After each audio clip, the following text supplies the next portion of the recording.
Homeownership. Let's talk about it. I really wanted to get on this topic because there are a lot of people who are buying a home. There's a lot of people who want to buy a home.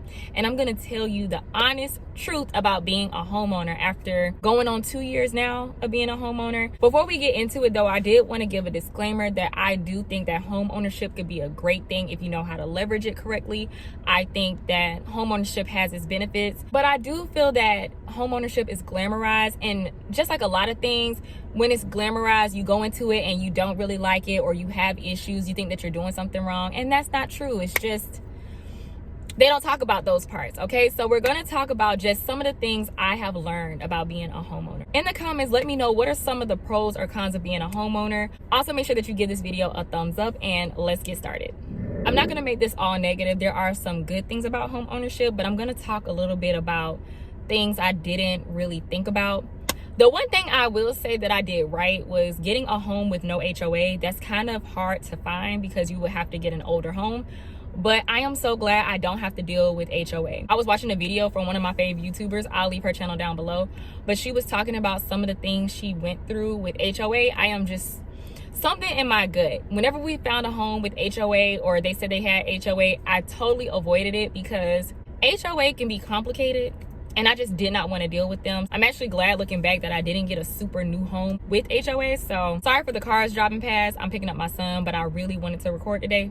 So anyway, when you're buying a home, please read some of the rules of HOA prior because you may not like it. Also, make sure that you drive the neighborhood at night too. That has nothing to do with HOA, but also make sure that you know what HOA includes because sometimes I feel that they just charge for nothing.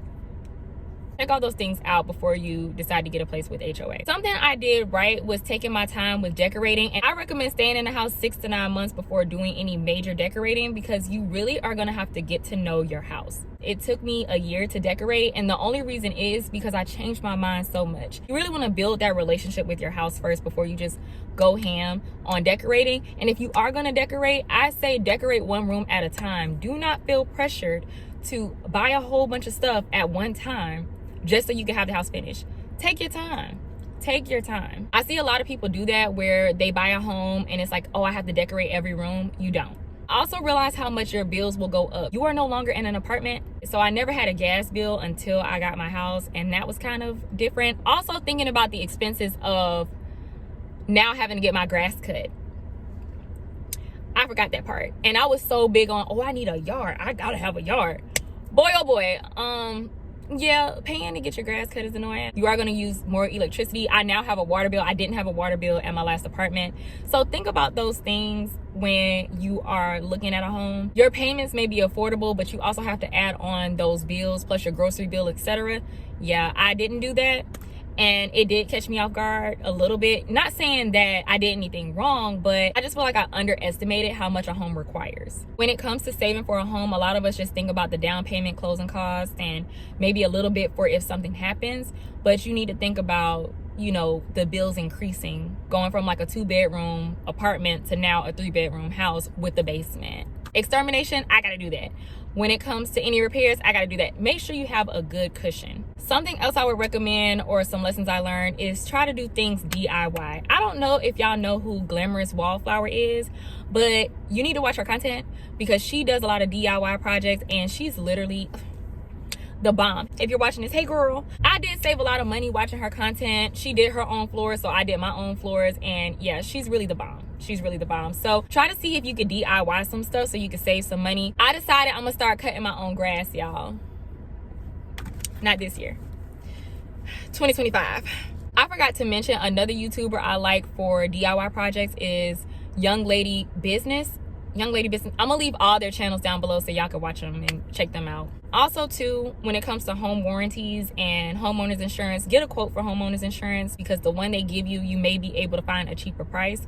Try with your car insurance place first and then work your way down. Also with your warranty, get a quote because my warranty was $400 more than the one I have now. So always check out things before you just settle on anything because yeah, you will save money doing that.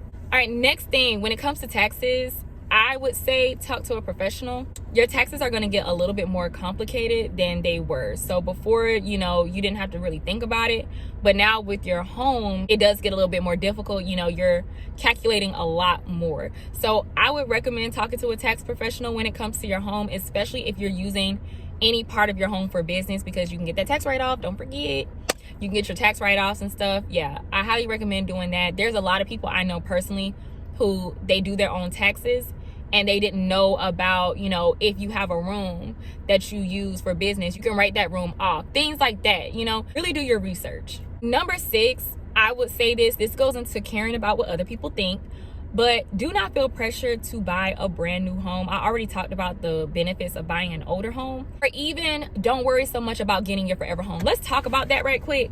I don't know when I'm gonna ever have the chance to say this again. This is not financial advice, but hear me out. Don't buy your forever home. Don't get too emotionally tied to your home. Get a rental property. I was shopping for my future tenants. Now, am I renting my home yet? Technically with house hacking, but I don't think that your first home should be your forever home. I'm sorry. That's just me. That's just key. I'm not saying that everyone wants to be a landlord, but what I am saying is think about it like this. Okay, let's say you buy a home, right? Let's say you get a home that you really don't want and you just hold it and stay in it for like 5 years. You will get money back. You get what I'm saying? So for me right now, right, I bought my home for $160,000. I just got an offer on it for almost $100,000 more, right? I only bought it 2 years ago. So when you think about it, and when it comes to appreciation, I'm not emotionally tied to my home to where I wouldn't just sell it. I don't want to sell it because I want to rent it out. An asset is what you keep. Remember that. An asset is what you keep.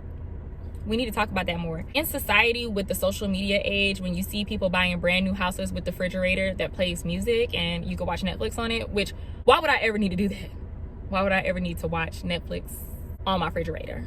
I do like the music thing though. I do like that. But you see people buying these fancy new homes and all that, and it sometimes makes you feel bad. Just be happy for people and be happy with yourself too. If you're buying a home, that's a big deal in itself.